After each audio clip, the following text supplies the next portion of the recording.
We're live. We're We're streaming live. right now. I We're decided. streaming. We're streaming. These are the joys. We're not streaming live. I mean, we're live on Twitch, but this isn't live. This is a very special pre-recorded Yes. session because, friends, family, children, and loved ones, boy, does chatWater have a special episode for you. Em, who are we talking with today?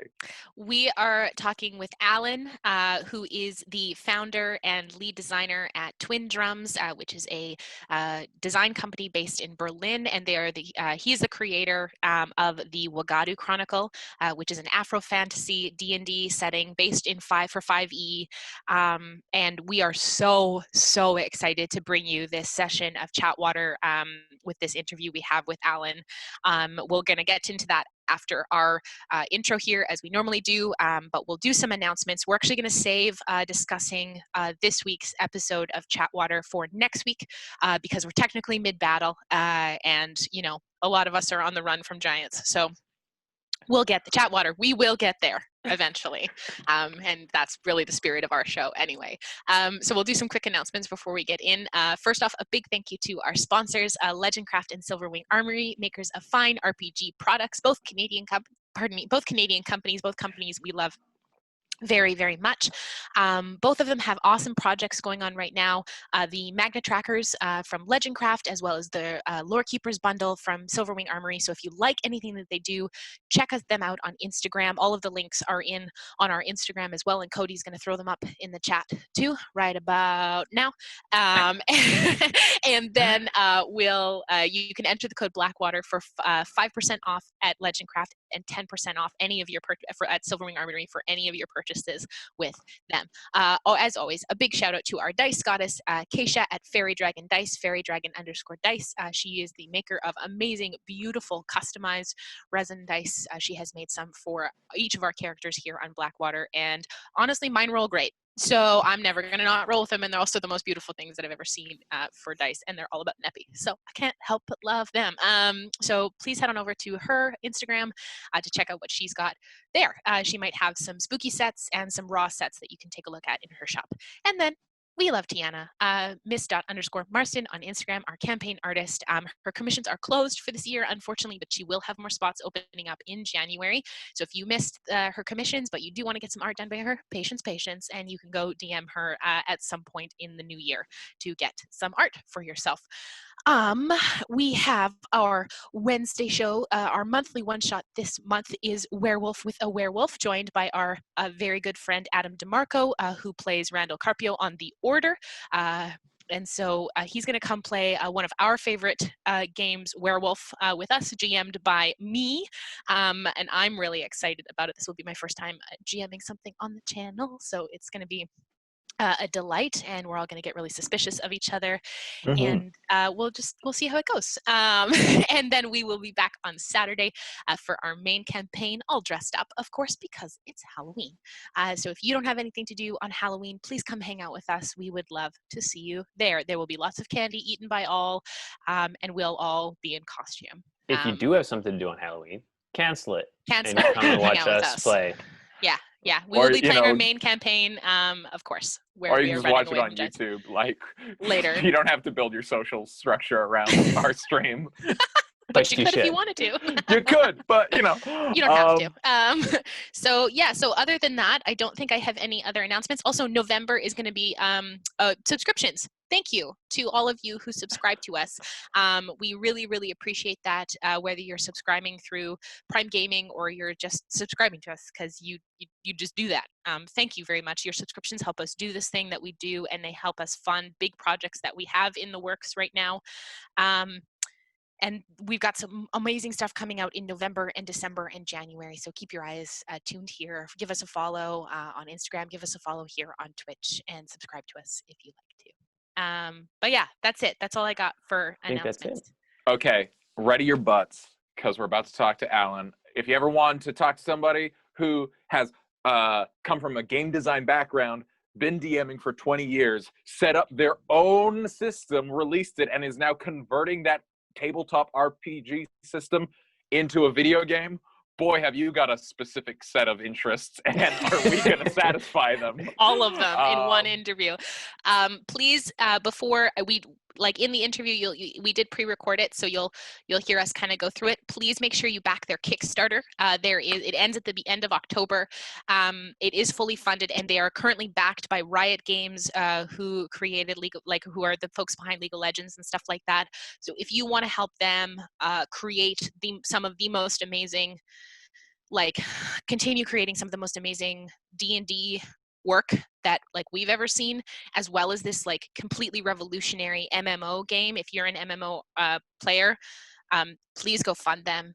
Every dollar that you fund at the Kickstarter helps them create more and more beautiful stuff. The list of things that you get with each level of Kickstarter is ginormous, both the PDFs or the physical copies of the books that you get for about the D&D 5e setting, as well as the stuff they'll give you in-game rewards for the MMO, which will be released, I think, in 2022. So yeah, so go back their Kickstarter. Their link will be up in the chat right now. So please, please, please go fund them, check them out. And I really hope you enjoy this interview, because it was just a delight to do with Allan. Enough yakking. Let's get backing. Let's Kickstarter. roll that intro. Let's roll that intro. Billy, Billy, Billy, Billy.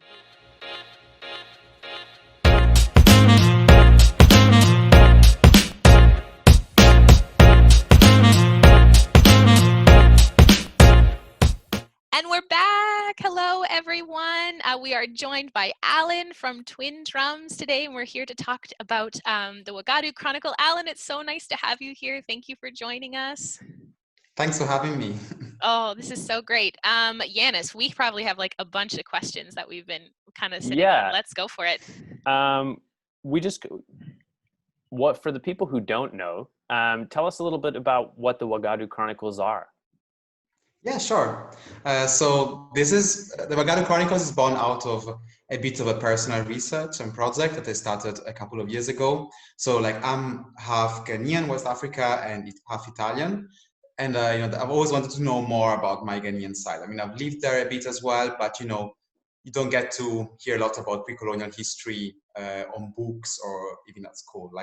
There's a lot of erasure, right? So I started doing my own research, and I'm a big fantasy lover. I love Tolkien, The Lord of the Rings. So I was like, why don't I start combining these two things? And maybe, I like to homebrew, create my own settings. And so I started working on a new setting inspired by pre-colonial Africa. At the same time, I'm a game developer professionally, and I was getting to a point in my career where I wanted to start my own company, and I was like, maybe I can combine this as well, and then have a new D&D setting and a video game, right? And the two things together. So that's how I got to the Wagadu Chronicles. That is amazing. Go ahead, Let me Sean. just get this straight. So you were working as a video game developer, correct? Yes. And so this is then your first official professional D&D setting or fantasy setting, right? Yes. Tabletop setting? That's correct. Okay. So yeah. What was that process like, going from presumably being a DM and creating your own lore to then creating something that you're going to put out into the world that other DMs and storytellers can use? Yeah, this is a really great question, because before it was only video games that published, right? So that was something new. I think what really helped is that what's currently out is just free. So we're not charging for what we have released. And there's an adventure called The Child in the Oath, and the introduction to Wagadu. I know when I say introduction, some people told me they were expecting a 10-pager, where it's actually It's 300 pages. Yeah. Okay, yeah.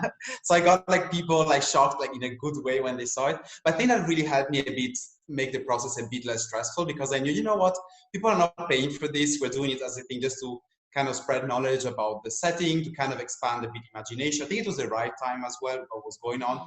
I think I felt the other people, it's mostly two of us who wrote the book. So it's me, I did the whole setting part, and then Kika, who's a British Nigerian, she wrote the adventure, and she works with me in my company, Twin Drums.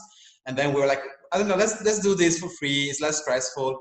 We kind of start letting people getting to know about the setting. We're not sure how many people are going to download it, maybe just a few hundred, but let's see. And then it blew up, and here I am.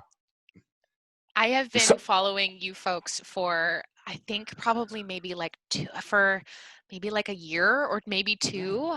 So when, because like you were kind of releasing information about gearing up for the Kickstarter, and then when you released, they were just like, because I'd follow you folks on like Instagram and your email newsletter and all that kind of stuff, and then I was like, they're like, yeah, download this amazing like lore book, and I was like, oh, I was so excited, and then I was like, 300 pages. And I was just like, okay, here's the rest of my afternoon, and I'm just going to read the rest of this, because the lore is so rich and so, so beautiful.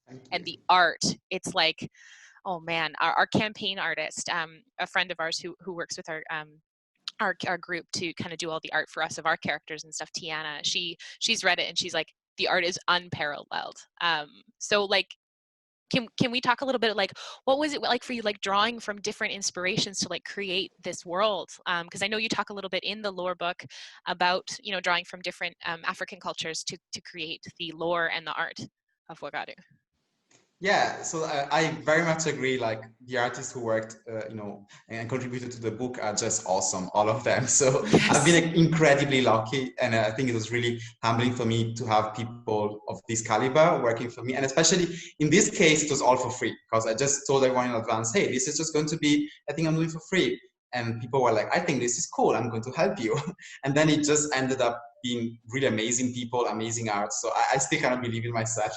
And the main artist, you see more than half of the work is from Iga, who is the art director in Twin Drum. So she's working like the direction of the video game as well.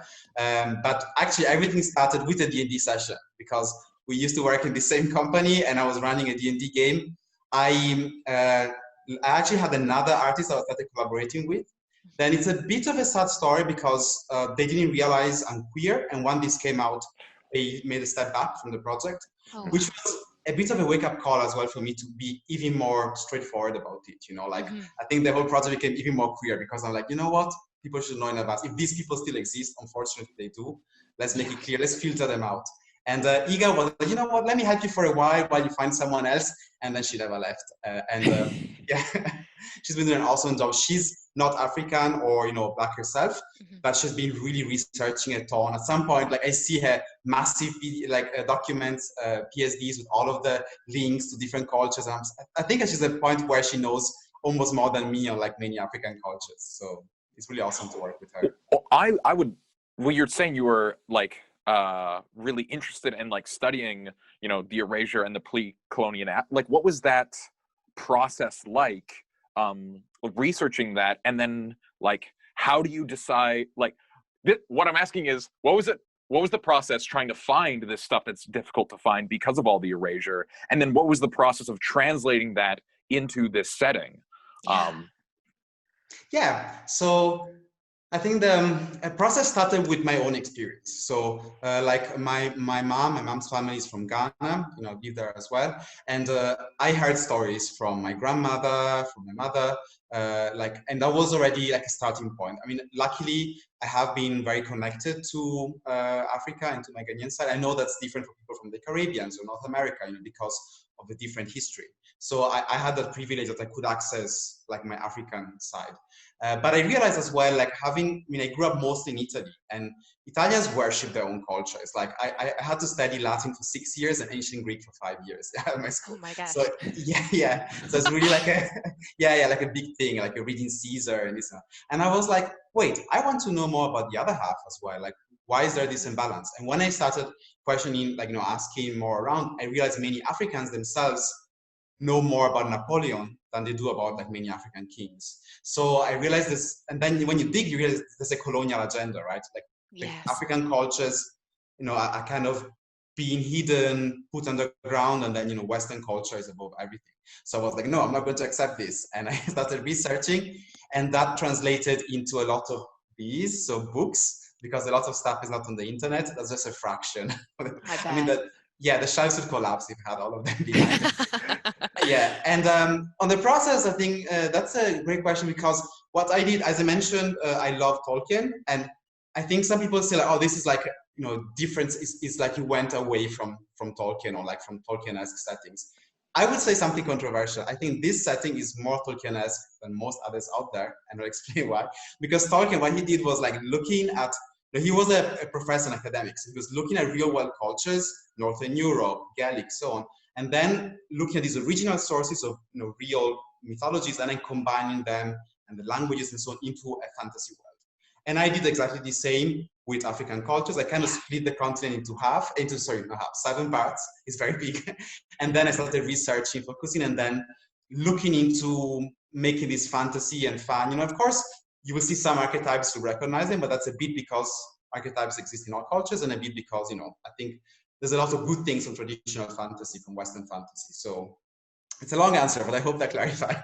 Oh, That's great. no, that's awesome. amazing. I think I'd agree with you as well, like, because I've read, everything that's been put out in the lore book, and I think you're absolutely right. Like the amount of detail that you folks have put into this, it's so thoughtful. The fact that you address gender and sexuality, and that you address like issues that come up for folks in the world, and it's just such a beautiful snapshot of humanity that is taken out of a like Eurocentric fantasy world and put into an afro-fantasy world, and it's just so beautiful. Something that I think we were talking about before you jumped on the call here was about the lineages, because when you have more, the D&D books that we have out right now, they go, talk about race and class, except not in Wagadu. You have lineages, and then the classes kind of look different based on the lineage that you're from. I'm wondering if you could speak a little bit about the lineage system and how you kind of came to that, and what it looks like for you folks. Yeah, sure. So I think many years ago, I would have probably just gone for traditional fantasy races. And because, the conversation was not where it is today. And even my level of awareness on the topic was not there. Like, I used to play lots. I've been running games for 20 years in D&D, and I love it. It's been kind of one of the few consistent things in my life. Like, I've always run D&D games. And I just, a while ago, I just accepted that people in fantasy races just don't look like me. It's all mostly variations of white people, because that's what it was, right? And then at some point I started questioning that a bit. It's like, and I even started questioning the fact that darker skin colors tend to be associated with evil, unfortunately, right? So you look at orcs, you look at drows, you look at goblins, and the fair folk, literally, like elves and so on, are good. So, and I know there's been a change, which is great, a conversation happening, but I kind of started thinking about this a few years ago already, and I thought I need to do something different. And the very concept of race as well, like two people, like, I don't know some settings now, but I know like most settings, I think an elf and a dwarf cannot have children, correct me if that's right. Yeah, I think there's a bit of like like the literally different like animal kingdom races, right? Species, basic species. And that's the idea too, is like, it's steeped in racism, literally racism, race, right? So, and if you look at Tolkien, his society where he grew up, it was colonial Britain. At the time, they literally separated people in the British Empire, in India, modern day Ghana, Nigeria. So they were like warrior races that were put in the army, merchant races that were used for administration. So you literally, if you download like any of these old books from the 19th century, which I've done a lot for the research, you literally see people, it's like a D&D, like see the drawn and colored pictures of different people across India or Africa and other parts, and then the race, and then what the race does. So this is a warrior race. This is like and it's so creepily reminiscent of what we have in fantasy. And I think it was not done intentionally, right? It was just like what he absorbed from the culture, because he didn't see himself as racist, but that was absorbed. And but we need to change this, and so lineage gets away from race. It's just one race. Everybody's human, and like in the real world. And lineage is like a reflection of your ancestral spiritual power. So yes, you tend to inherit it from your parents, but it's fluid. Like you could end up changing lineage, a transition at some point in your life. Or you could end up being a different lineage from your parents. So it's similar to race, but it's a bit more loose. And yes, of course, as you mentioned, Emma, like the combination with class like adds even more kind of complexity, right? Because you have people of different lineages in different classes, different cultures, but then cultures and lineages are not the same as well. So that's another thing. You don't have this like one race is one culture, so elves are elven culture, but you have like most people of this lineage tend to be of this culture, but it's so complicated because you could change lineage. You could go to cultures that have multiple lineages in it, or like culture, lineage agnostic cultures, and so on. So in the book, there's already a bit of it, and hopefully you enjoy that part as well. I did. I think it's so reminiscent and so reflective of the complexities and intersection of human identity, and how we may be different than our parents, and we may be immersed in one culture for a large portion of our life, but transition to a different culture, changing our backgrounds, changing the way that we exist in the world simply by the environment that we're in or who we're surrounded with. I think that was one of the things I think struck me the most about reading the lineage system, and the culture system as well, was just like, oh wow, this is such a beautiful reflection of how it is to be human in the world. Yeah, it's really amazing. It's beautiful. I'm gonna just gush for this whole interview about how I love your descriptions. Like, I think I just want to listen to them, like, say more. But thank you. Anytime I could talk your ear off about it, will talk your ear off about it. I will listen. I shall listen. I was curious, Allan, how did the research that you did about this, how did it change your view of your own history? Because I assume like that's kind of what started this. And you talk about that sort of lineage. You would have probably discovered some things about your lineage that you didn't know. How did that change your relationship with your culture, I guess? Yeah, that's a really important part of the whole process, and thanks for the question. And it's I'm thinking like, what's the easiest way to say it? I think it's super important. It has really affected me a lot. And on one hand, it has allowed me, like, probably the most visible way this has affected me is being able professionally to kind of connect to my African side, because most of the video games, or even like D&D hobby games I've worked, or just I had fun with, were always mostly based on European culture, Western culture. I'm half Italian. I was born in Italy, so I love that. Don't get me wrong. I love castles and knights and so on, shining armors on horses, if done the right way, right? But now finally I get to have the other side as well. So the architecture, the clothing, the words, everything that comes from that part of the world, I can now kind of use them in my job, and that's already like a big thing. And on a more personal level as well, I've discovered more things about, definitely about, for instance, the culture of the Gas, who are the people in Ghana, like my kind of Ghanaian side. Like, for instance, like the ancient religion of the Gas is kind of slowly fading in southern Ghana. But there still is like some members of my family who still worship the old gods, basically, and that's something which I've discovered, and I found some interesting connections, and I've kind of realized, like I grew up mostly in like a Christian environment, and personally I'm not a very religious person, but then I've realized that these other stories and mythologies and these gods, like, and the relationship they have with nature, for instance, for me as a person who really cares a lot about nature, has been really empowering and interesting and fascinating. So this is one. And just to make another example, like when I started this project, I got a call from my mom telling me like, since you're working on this, really cool, I need to tell you about the spirits close to the forest where I was born.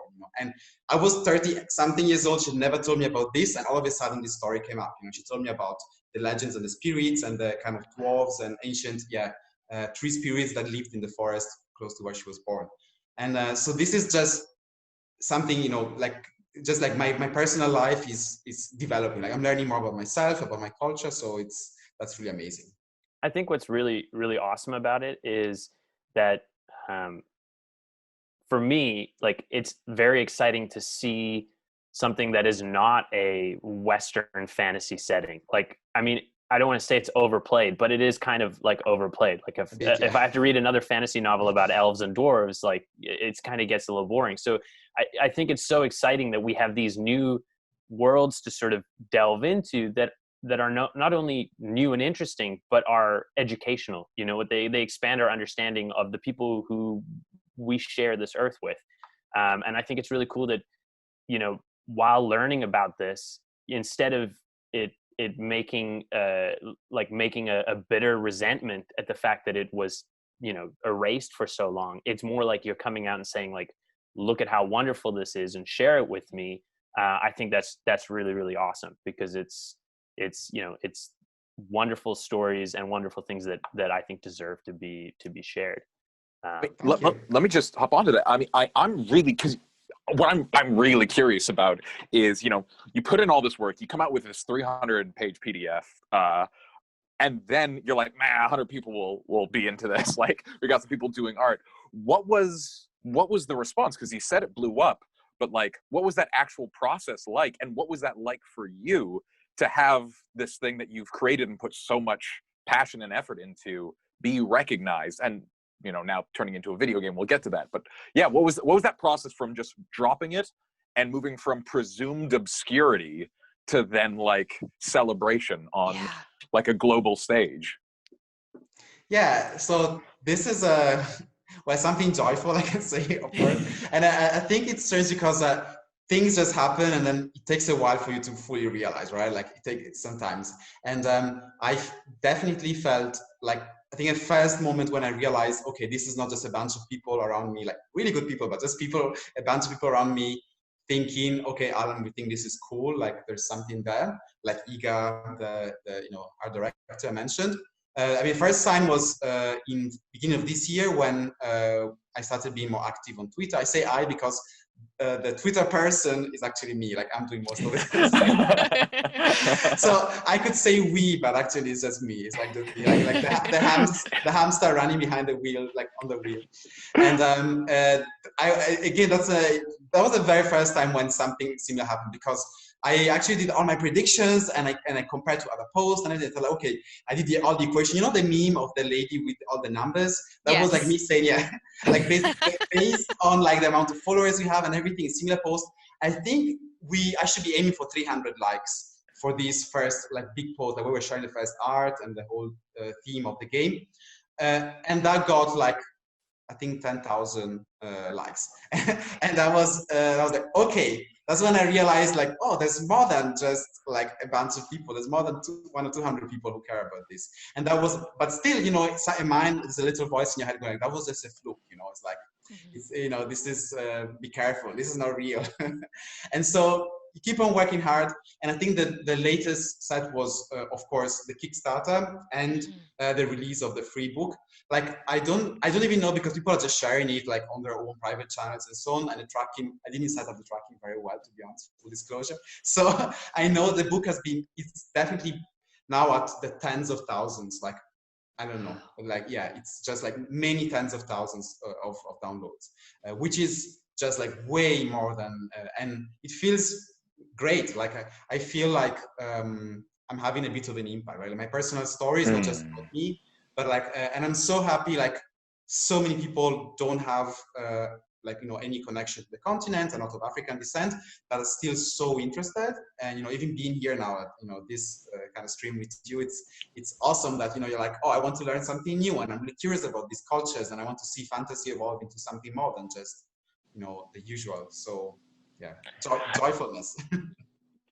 And I'm gonna keep going, because this is so yeah. You drop it, it's awesome, and you are a game developer, a video game developer, and now this Kickstarter that you're talking about, which I think has a few days left, yes, it does, is for this video game coming out, which is tell me about making the video game set in this world. Like, how, I'm curious how much of the tabletop you're bringing into the medium of video game. Like, is it just the lore and the world that you've created that they're shared, or are you also trying to like transfer some like the mechanics of tabletop into this different medium? Yeah, it's a great question. I'm going to add a point to it. It's like, please, there's another element that I'm actually bringing, which was not mentioned, because I think the mechanics is what has been brought by most other video games out there. So you look at, I don't know, like Baldur's Gate 3 now, it's like they worked so hard and did an awesome job in bringing the D&D 5th edition mechanics, or there's another game called Solasta. I think they're doing a great job. And that's actually not the point of the Wagadu Chronicles. The Wagadu Chronicles makes a step back and says, hey, RPGs, role-playing games. You know, it's about playing this role. Like, why don't we try building an online space that's actually about role-playing? So mechanics, yes, you will recognize some similarities with D&D, but it's mostly about creating a space and environment where you role-play. So the Wagadu Chronicles is going to be the first MMO where you go in and everybody role-plays. So we're actually enforcing role-playing. Of course, if you have no clue, there'll be spaces for people to learn. We'll have like kind of lobbies. There's issue, you know, you're a complete noob with role playing. You're not going to be punished or anything. But that's what we're going to be expecting from throughout the video game space. And this so far exists only in niches. So you have like RP servers in some bigger MMOs, but they're not moderated. The mechanics often are not even suitable for this. So we're building everything, the dialogue mode and everything is built around roleplay. Wow, this is the thing, because like I love role-playing games, and like especially, I've always found a challenge with role-playing video games is that like video games always feel so limited, and it's why I'm so drawn to D&D. Is it's like you have the improvisation, it's the back and forth. What do you do on like, I don't know, like a coding level, like aside from just being like go role play, like how do you encourage people to role play in a medium that has often been more about numbers and like, especially in like the MMORPG situation where it's about leveling up and like more power gaming than role playing? How do you encourage players to be like, no, that's not what we do here? I really love the question, because that's basically kind of the big question we ask ourselves every day in the office, like or mostly remote actually, when we talk about the game, and it's like, you know, how do we make this happen? How do we turn a role-playing game from just like number crunching, grinding, right, going in and killing things like kill 10 rats? Okay, we've done this in all games. Like this is not making it more immersive, right? So mechanics is one tool we use for sure. So for instance, I mentioned the dialogue mode. This is actually going to be a mode like when you meet other players, you can engage into a more cinematographic thing. So basically you and other players appear on screen and the camera will move a bit like a movie and the speech bubbles and you're speaking and you're kind of creating your own little, you know, graphic novel or movie if you want. And this is like very immersive and, you know, it's all about talking. So you could be just gossiping. You don't have to be talking about a quest or something. You can just do all romancing or whatever you like. And that's something that we are putting, for us, is like one of the top features. It's actually on top of the list of features. It's not combat, it's not crafting, it's actually talking. Like talking is the people getting together. And we're not going to have server chat, so you're not going to be able to have this box where you type things because it's not immersive. It's off. I mean, of course, people will be able to maybe connect to Discord and so on, but if you go in, it's role playing. So either speech bubbles or dialogue mode, you're speaking with others. And another thing, and this many other mechanics, like for instance, we're not going to have grind. You will get like some free experience points every day that you can invest in your character, no matter what you do. There's a number. The game is sandbox, so we're not going to have like, you know, one plot line that you follow like a theme park. It's more like everybody, different villages, player managed villages can do different things and create their own stories and competitions, and it's more kind of creative and it depends. So we will create some events, but in the end, the game is going to be driven mostly by players and what they do. And another thing that is super important that we're building is the community itself. So we're building a community of role players. There's a Discord that has more than 600 people already who are role playing in the Discord, some of them, but definitely talking about the game, discussing it, what they'd like, what they'd love to see.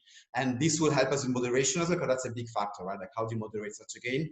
So it's going to be both the mechanics, so the actual numbers and code, as you say, the software, but the community a lot.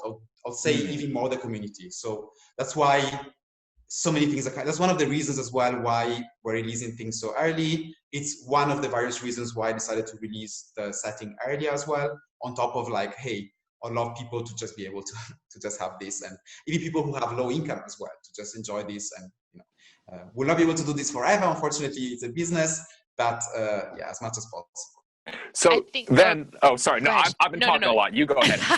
I think that, I mean, for, you know, as like I've never been a huge like MMO RPG gamer online. That's never kind of been the area of games. I have always been someone who's liked narrative, one plot line games. I follow them from start to finish. My, you know, my options are limited, and that feels fine to me.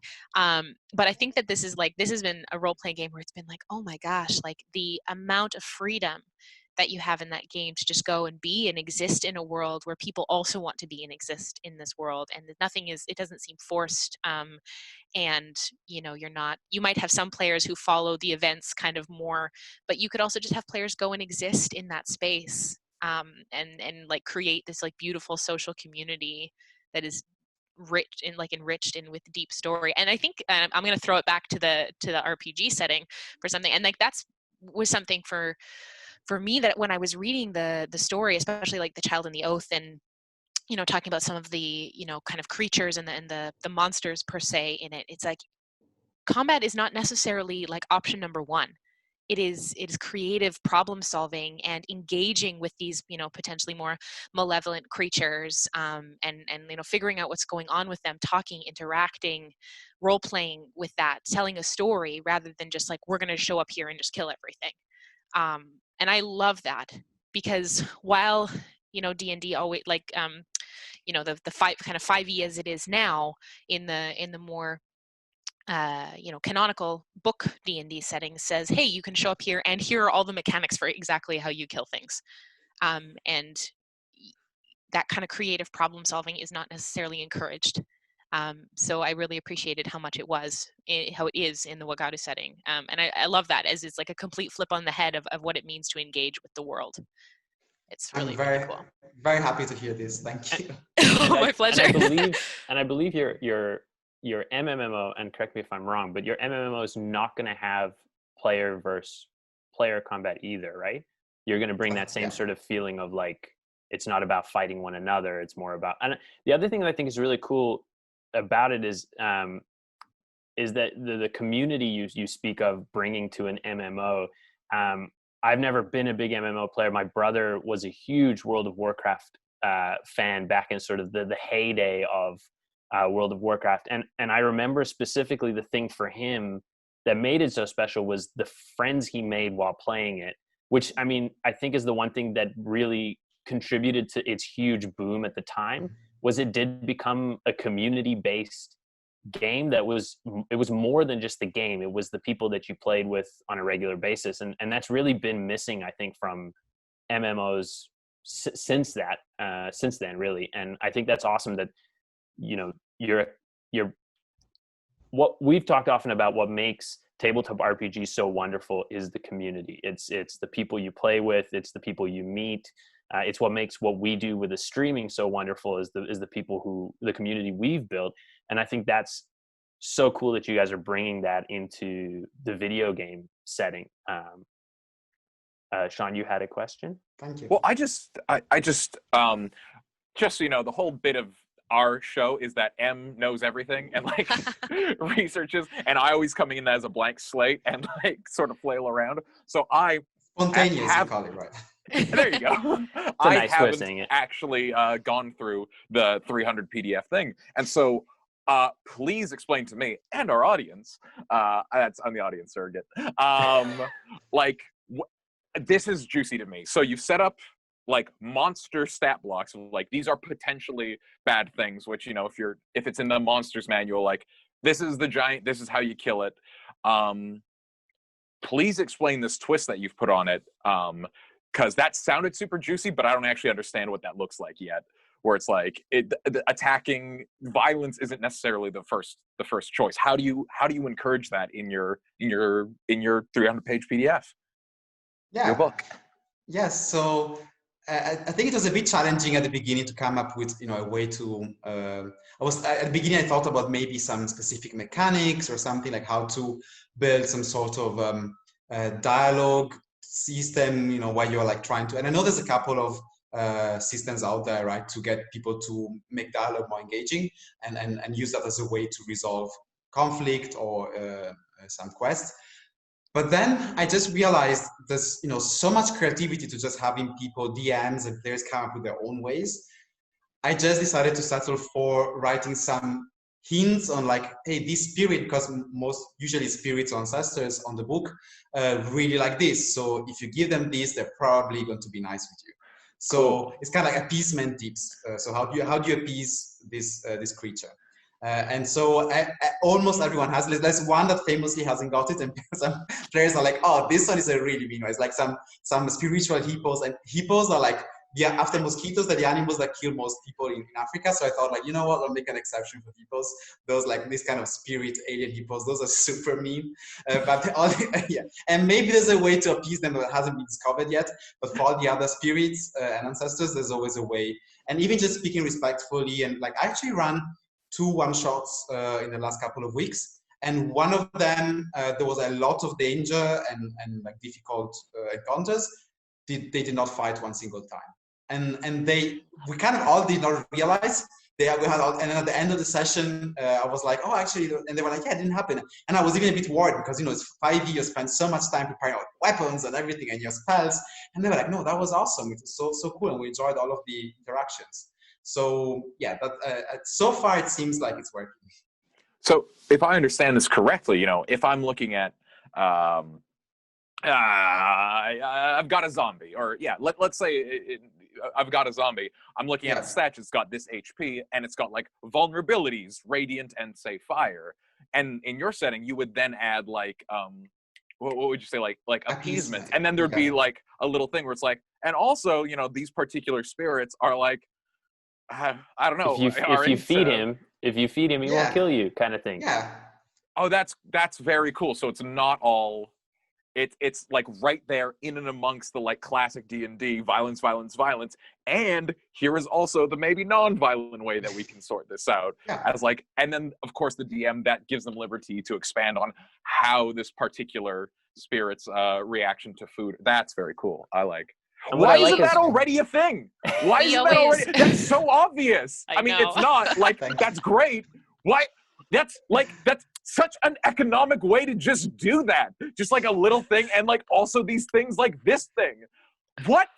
How did it take this long? We're 5 editions into D&D. No, I'm sorry. This is like, and that's the thing. You didn't have to come up with any new mechanics. You didn't have to do a whole system. You just said, this thing also likes this. How did it take this? Sorry. Okay, go ahead, Yannis. That's the conversation I had in my head when I realized, oh, I'm just going to do this. So thanks for acting it out for everyone. That's fucking. What I love about it too is we also talk a lot about on our show about how different groups and different campaigns have different things that they enjoy. I mean, there are some people who enjoy more combat heavy role-playing games, and what I like is that you still give those people that option to have that. You know what I mean? You're not taking that out of your system. You're just saying, you're just adding the option of doing things without violence, which I think is, you know, especially if you're starting younger people playing, like if you want to play D&D with your kids and you want to play with younger people, it's so important to emphasize that there is, you know, conflict resolution that doesn't involve violence. I think is such a it's such an important mechanic to have. Like, it seems like an overly simplified thing to say. Like, when you say it, you're like, well, yeah, that's obvious. But it's great to see it it exist. I read in your Kickstarter that with developing the video game, you were going and getting a lot of sort of like the music. You were approaching musicians from Africa to do the music. What is the tabletop RPG world like in Africa? I mean, is it something that's played in African countries? Like, I don't really know. Is it something that's played there, tabletop RPGs? Yeah, so I think luckily for role players, every continent has a scene. So Africa as well has its own scene. I don't know that much about North Africa, like the Arab-speaking countries, but I'm pretty sure they have their own scene. But definitely for Sub-Saharan Africa, I know there are some small scenes. So it's not comparable to North America or Europe or East Asia, but there is. I would say quite confidently that South Africa has the biggest scene. And for instance, like I know during Comic-Con Africa, around a month ago, they actually ran The Child and the Oath, like there were a couple of tables where they were running it. So cool. Yeah, I think either was it Cape Town or Johannesburg. Yeah, they were like when the event happened. Yeah, and so people actually, and I got some messages afterwards, and it was really, really, it made me really happy. It brought me so much joy knowing that people on the continent, yeah, really felt very represented. They love it. They even invited me for a panel to speak about the game. Wow, so cool. So yeah, so definitely, and I know, yeah, not maybe every country has a scene, but 51 countries. The continent is big, and some of them very small countries, or maybe have less access to the internet and so on. But definitely the bigger countries, yes, they have something, especially South Africa. And my follow-up question was going to be sort of what was the reception of the game, but it sounds like the reception has been like a resounding success. It must feel amazing for people part of those communities to see representation and to see something like what you spoke about, seeing characters that look like you, that have the same skin tone. I think it's awesome, and I think what's great about it too is with you bringing in the musicians and that kind of thing. You're going to expose the world to things that they would not normally have been exposed to, which I think is fantastic. Thank you. I've been listening You to go ahead, I've been listening to the Three Black Halflings Mm-hmm. show, and they're running a Wagadu campaign right now, and and they've got art up, and like people have drawn art of their characters, and it's just like, it's so cool to see this. I can imagine it for you, like seeing the game that you kind of started creating and then ran in your own, as a DM, and seeing your world come to life and other people engaging in your world. I can only imagine what that feels like. Yeah. How has that been for you? It's really awesome. I'm really happy with their stream because it's first of all, they're awesome. You heard them, and it's really, really good. Oh, it's so good. So good. They're doing like an amazing job. Like even the DM Jeremy, like such a great job in bringing, like he's just coming up with stuff that like I should have thought about this, and I was like really, really cool.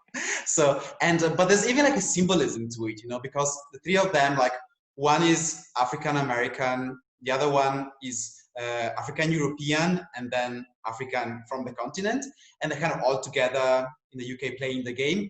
And to me, kind of symbolizes a bit like how, and this is something that really makes me so happy, like even this setting can bring together people of African descent from different parts of the world to say like, hey, we all have this shared background, and let's celebrate it in fantasy as well, right? It's not saying that people from other origins should not be playing the game. Absolutely, I'm super happy that like anybody's curious and ready to play, but like especially seeing this happen like in kind of like our own terms. I'm not sure if that makes sense. No, that makes sense. Yeah, it felt very magical, so it's just something very special, I think, happening.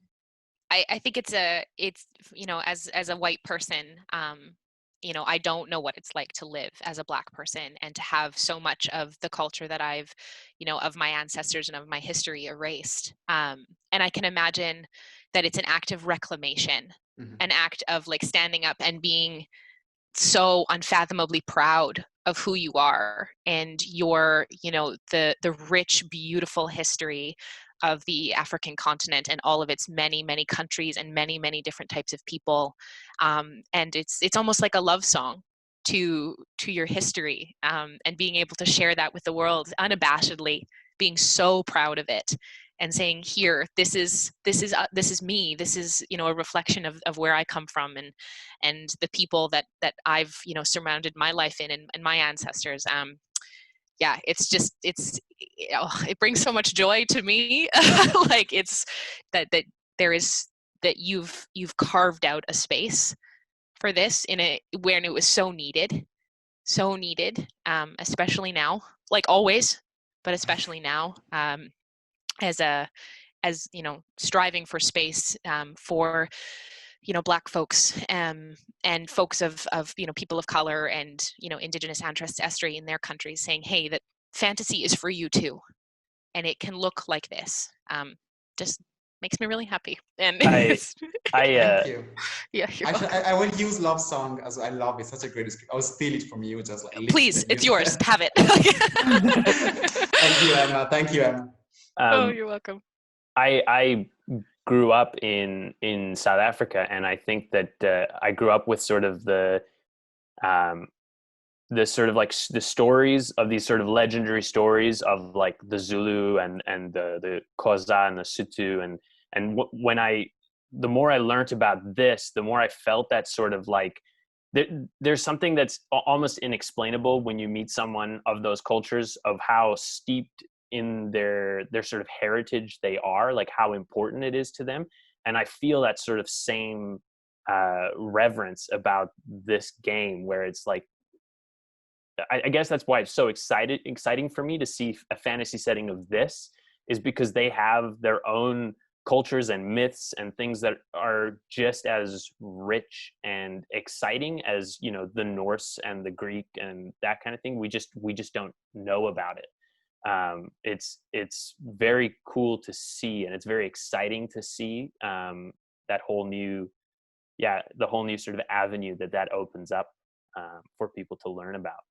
Cool, thank you. And I'm happy to hear you're African as well. I wasn't aware, so Yeah, there's two of us on stream. It's complicated, I know. It's complicated.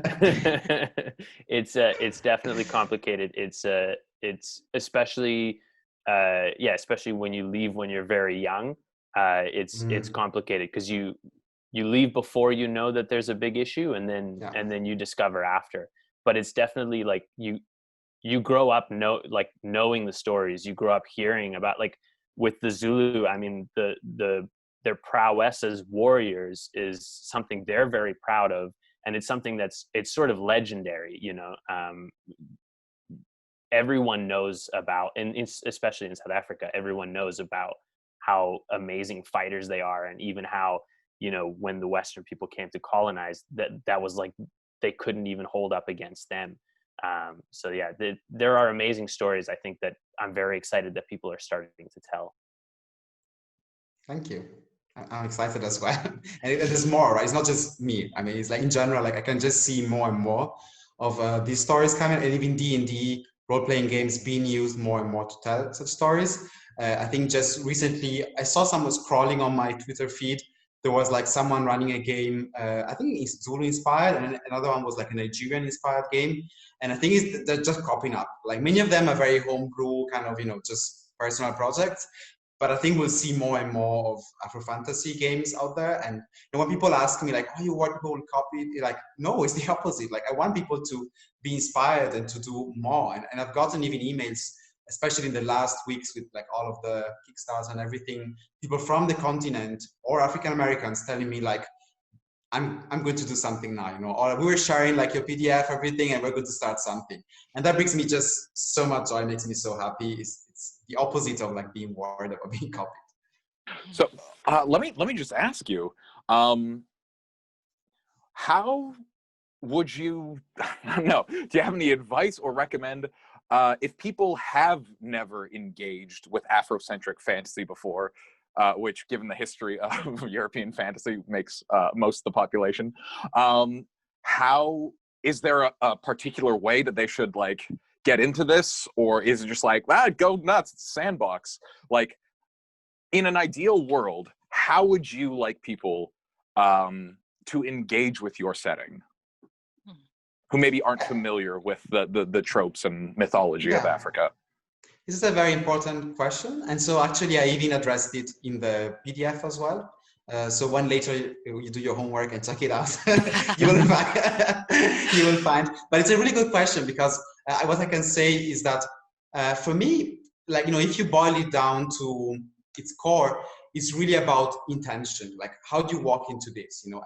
And I think there's still lots of racism out there, and there's still people who look at African cultures or diaspora cultures with racism. So, you know, if that's how you walk into something, then that's bad.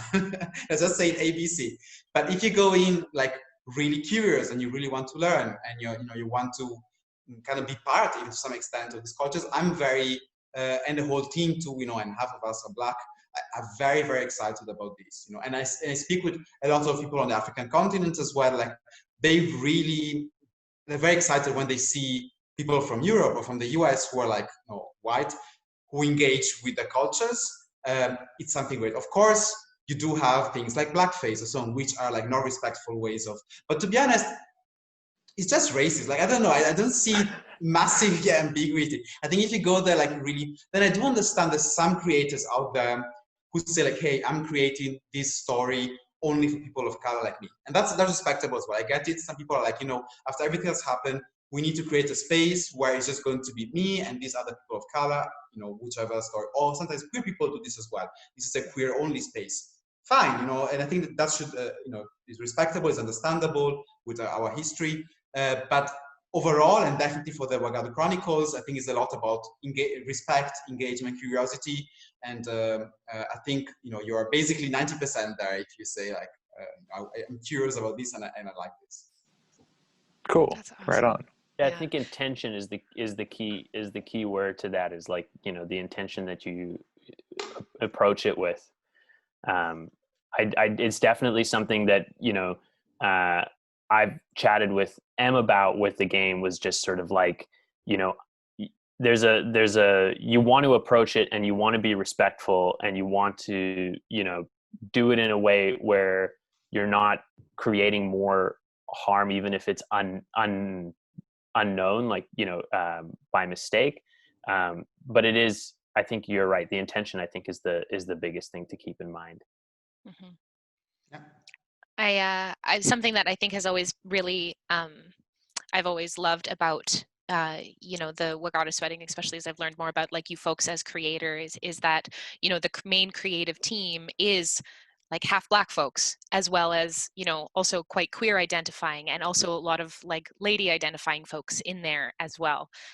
So that kind of equity is not only reflected in, the makeup of your company, but it is also very honored and respected in the game itself, and built into that, especially for as a queer person myself, like as issues around gender and sexuality, like having that, as well as discussions of race and lineage and background built into the game.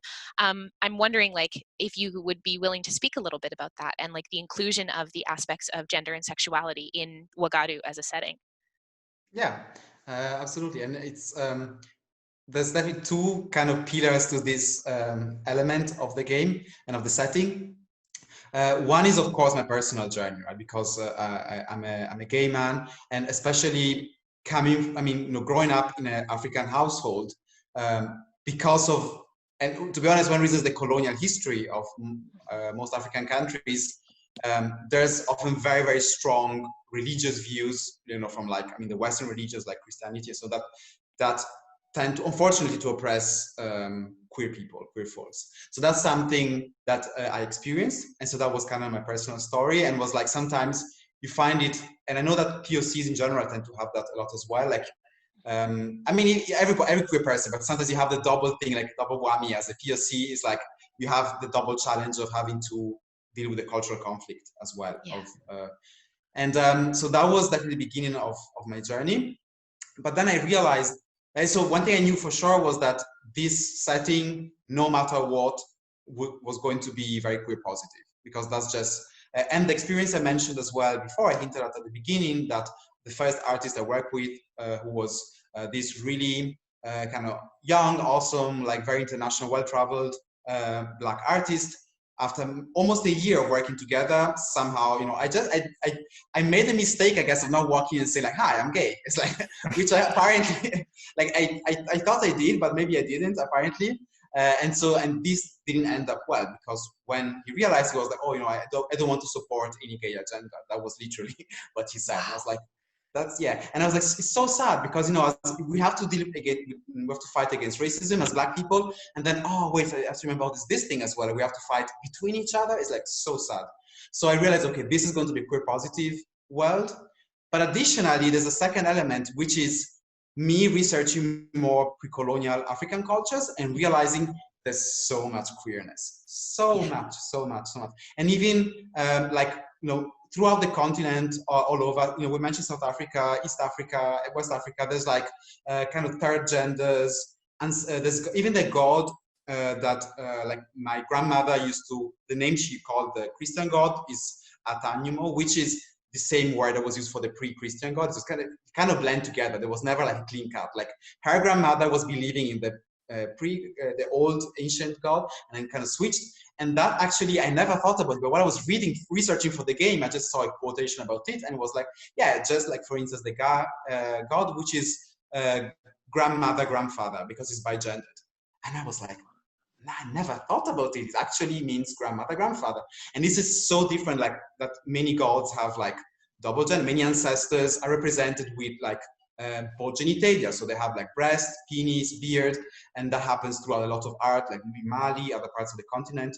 You still have like some people like in northern Nigeria who identify as a third gender, and marriages between women in Kenya, or like these are traditions, like customary things, which actually have been erased by modernity, which is westernization, basically. So the kind of binary view that came from Europe.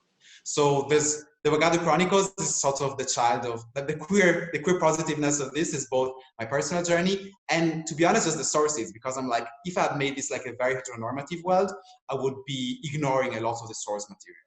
Mm-hmm.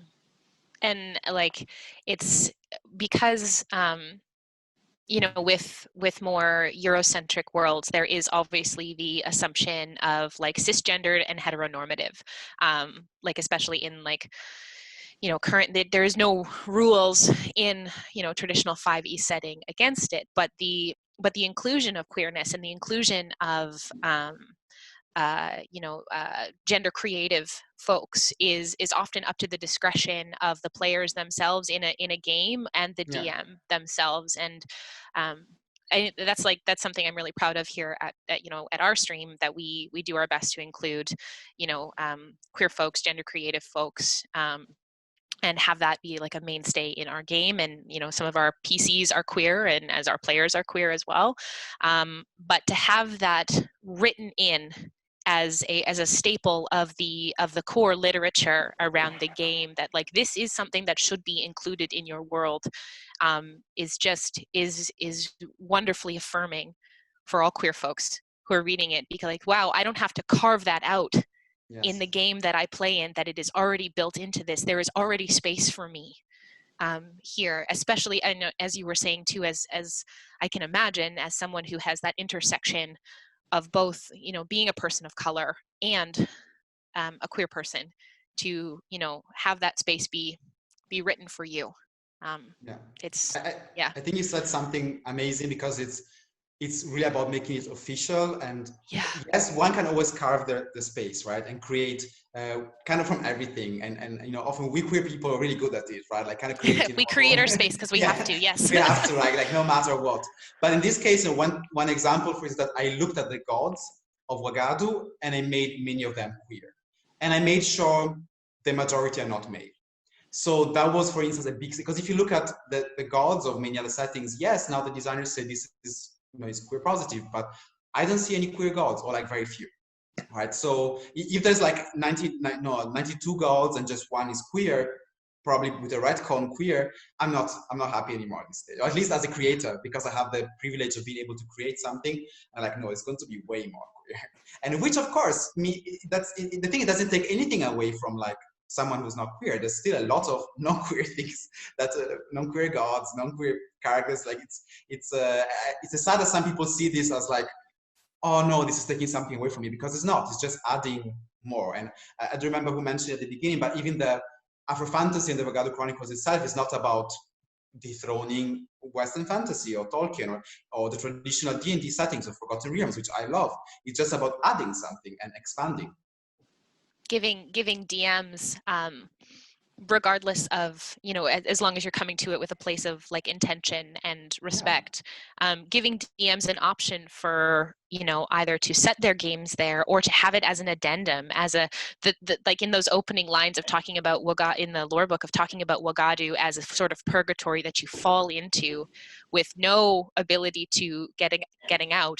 So you kind of just have to make the best of it and bond with people socially and survive. I think it's a beautiful thing to be like, you can have this in your world and it takes nothing away from, the other worlds here, and it's rich and beautiful, and please engage with it. I could just gush for hours about it. I think it's just, I would really encourage folks out there. I know we'll probably talk about this a bit more at the end too, but like go and back the Kickstarter, please, in these last couple of days here. It is fully funded, and please give these wonderful folks, like, back them. That they have given you access to lore books. Go download the lore, read The Child and the Oath. And if you are a DM out there, consider including Wagadu in your setting. Because it's really good. It's just really good stuff. It's one of the best. Like, I guess consider one of myself I love to read D&D lore. I love reading all the books, and this is the like the best supplementary D&D setting I've ever seen. Thank you, Anna. Yeah, and I love it a lot, and I can't wait for our community to kind of see it and engage with it too. Yanis, you probably have more questions, and I'm just sitting here gushing. I know. Like... I'm still, like, in my mind, I'm still, you know, I'm still thinking about the fact that it's amazing. Like you were saying about how making it queer friendly is actually, like, in the rules, like it's in the system, is such an amazing thing, and it's still rattling around in my brain about how, you know, it's crazy that these like, what I love about it is it's a system that's not going, hey, if you're not okay with this, you can still play it. It's going, like, you should be okay with this. Like, there comes a time in a lot of situations and a lot of topics, whether it be like racism or acceptance of people's, you know, gender identities or whatever, where we draw a line in the sand and be like, you know, there is the right side and there's a wrong side to be on. And I think it's awesome that this game is like, you know, there is no room for you not to be okay with other people making choices about their gender. And I think that is so incredibly powerful and so incredibly awesome, because, you know, it changed how, in this moment, it changed how I look at the regular D&D setting, where I don't want it to be available. Like, I don't want to share that space with people who, I don't want to share that game with people who make it not inclusive. And I think that's really, really cool that you guys have said, you know, like, this is just not okay anymore. And I think where we are in society today, we need to do that more. It's very, very important. So we're coming sort of towards the end here. Is there anything more, like, you specifically want to share that we didn't touch on? Because I know Em is very much, you know, the tabletop thing. She goes, like, heart in the eyes, and you have a hard time. And Yes. Sean doesn't really know very much about the Kickstarter. But is there anything about the That's great MMO, questions. or anything about the MMO or anything like that that you want to talk about that we didn't touch on? I know that one thing I learned about it that I loved is that you can play as like a merchant. You don't even have to play as like a warrior. Like, you can become like an economic superpower in the sort of setting where you're just playing as a merchant. I think that's so cool, because usually it's like you gain notoriety or you gain sort of like influence in an MMO by what you can kill. And this is very much the opposite. Like, you can become a trader, and I think that's awesome. So is there anything else you wanted to sort of talk about or mention that we missed? Yeah, I can definitely comment on this last observation, because I think it's very much a core element of the setting, and then kind of both, to some extent, the 5e and the game. And I think it kind of feeds into the fact that I love Dungeons and Dragons. Like, that's how I literally started with, as soon as the 3rd edition was out, that was the first time I ran a game. I'd never seen anyone else play. I just knew about the game. Actually, someone promised to run a game, so I read the rules and then they did not show up. So I was like, so teenager me was very upset. And then I went, you know what? I'm going to buy my dice, get the books. Like, somehow I managed to get some money for some relative. I was really lucky. Like, when lucky things happen. So I had a bit of money, which usually was not the case when I was a teenager. And I'm going to invest all of it in, like, a couple of books and dice. And got them invited friends. I did a ton of mistakes because I've never seen anyone play. It was basically, I had no internet at home, so it was. You just hopped into DMing right out the bat? Yeah, because my God. There was like a one-page explanation. Yeah, there was a one-page. Actually, one of those few people that never saw a game before actually running a game. Yeah. Oh my God, you're a hero. Oh. Yeah. That's amazing. Like, so brave. Actually, I'm glad there was no streaming at the time, no recordings. There's no recording of that game. But I remember, I think we were adding the attack bonuses to damage, like all sorts of things that were like super new. But to be honest, at least on the positive side, like none of us was biased by how we should be playing, right? So that was nice. I think that was a bit of a seed of like me learning how to, because later on, like when I discovered the role-playing community in the Italian city where I grew up, it was actually very conservative and very right-wing, openly. You know, sometimes in some places, an association between fantasy and right-wing is like, luckily, like not a very big thing anymore, but especially like in the 90s, a bit that was in some parts of the internet and so on. And so I managed to avoid all of that. So I never, luckily, never felt like I was excluded because I just created my own bubble kind of. And then later on when I was like, oh, so that's what's going on, whatever, like I have my games, I have my players, and I just kept on going. But one thing I think that's really interesting I wanted to connect to is that D&D, as much as I love it, it is very combat focused.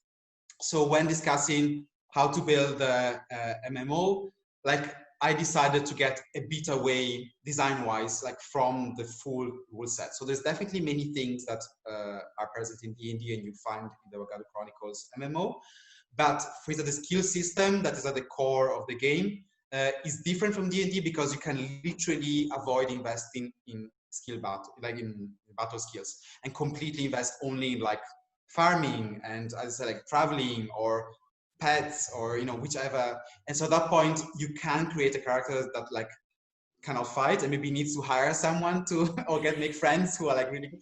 But I think that's really, I think that adds more variation. And to be honest, I think on the long term, I'd love to see even D&D officially, Wizards of the Coast, moving a bit more in that direction. I think we're all getting there. Like, if, you know, 20 years ago, like I would have just said, yeah, kill. That's great. That's what we need. But, you know, like I'm a bit older now and I'm like, you know, like games where you create characters that are not just about fighting can be interesting as well, right? So I think that's one thing that the Wagadu Chronicles is definitely pushing towards, and I'd love to see even more. I mean, it's already happening, but I'd love to see it even more and more in the whole D&D and tabletop community in general. I mean, I think generally that's Sean's kind of general idea when he plays his character. He runs like a bar and he started a trading company, and they recently ran into someone, and rather than kill him, Sean decided he was going to destroy him as a business. So, nice. You know, there's definitely room for that. I mean, there's the sort of joke that like your party will at some point try and open a bar. So it's weird that it's weird that it's been a joke for so long, but there is actually no mechanics for, like, they didn't really properly explore the mechanics of how to do it.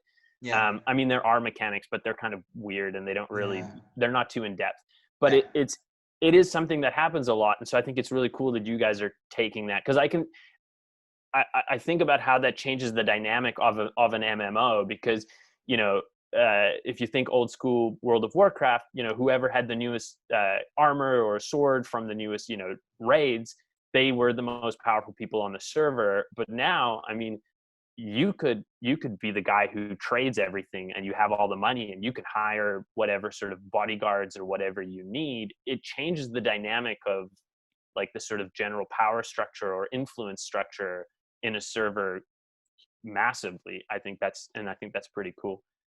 Thanks. And I'm looking forward to Sean's tavern in the game, in the MMO. So I'm excited and looking forward. Yes, I'm looking forward. Now I'm excited about the ensuing trade war. And maybe we can use that as a little moment. So after chatting with Allan, kind of over email and stuff, Allan has very, very graciously agreed to run a game here on the Blackwater D&D stream. So that is in the works, and we're really excited. I've been chatting to a couple people and then going to touch base with a few more to get to see if we can have it'll be like 3 or 4 players here at our table with Allan as our DM. I'm so excited about it. And so stay tuned, folks, for that, and it'll be here on our stream. So thank you for inviting me. Yeah. Oh no! Oh my gosh! Thank you for coming. This has been amazing. Thank you. I remember when Em first shared the Wagadu Chronicles with us, and I said to her at the time, I said, "Oh, it would be so awesome if we could play a game, or if we could have you on to chat about it. And at the time we thought, well, there's no way we'd ever be able to do that. We were like a brand new stream at that we point were with just- maybe we like just 20 started viewers. streaming. Like that was it. And so it's so exciting for us to get a chat about it. It's so exciting with everything that's happening to be able to like talk about creating space in the role-playing world. And I think it's what I love about this is it's such a wonderful combination of like really great timing of this becoming when you guys sort of launched this, and it's just a very good positive thing in a very sort of tumultuous world right now, and I'm very, very thankful that it exists and that you exist and have brought it and shared it with us. So thank you so much for joining us, and I know that I cannot wait to see the game that you lead, and see how the game blows up, because I know I'm pretty positive it will. So thank you so much for joining us. Thank you so much. We'll have to have you back at some point, Allan, too. Like this is so great. Yes, we'll have to do a check-in once as we Yeah. progress. I need to hear how the like community management aspect of the MMO goes. Like next time we have him on. That is mind blowing to me. Like the task you set for yourself is incredible, and I'm like, yeah, it's just like yeah, you do the mechanics, but it's just about like fostering the right kind of community and like the systems that you set up within your company to encourage that. And like, we'll check back in, and I'm very thank you so much for coming in. It's we're so riveting. happy to be here. And to all our viewers at home, thank you for joining us tonight. We will be back on Saturday. Are we on Wednesday? Wednesday. Yeah, we're on Wednesday for Werewolf with a Werewolf. Adam DeMarco from The Order will be joining us for our werewolf game, and then we're back on Saturday for our it will be regular campaign, but we'll be in costume because it's Halloween. Because it's spooky. Spooky Halloween. Thank you so much for joining us, everybody. Have a great night and a fantastic week. Bye. Okay, good night, everyone. Bye.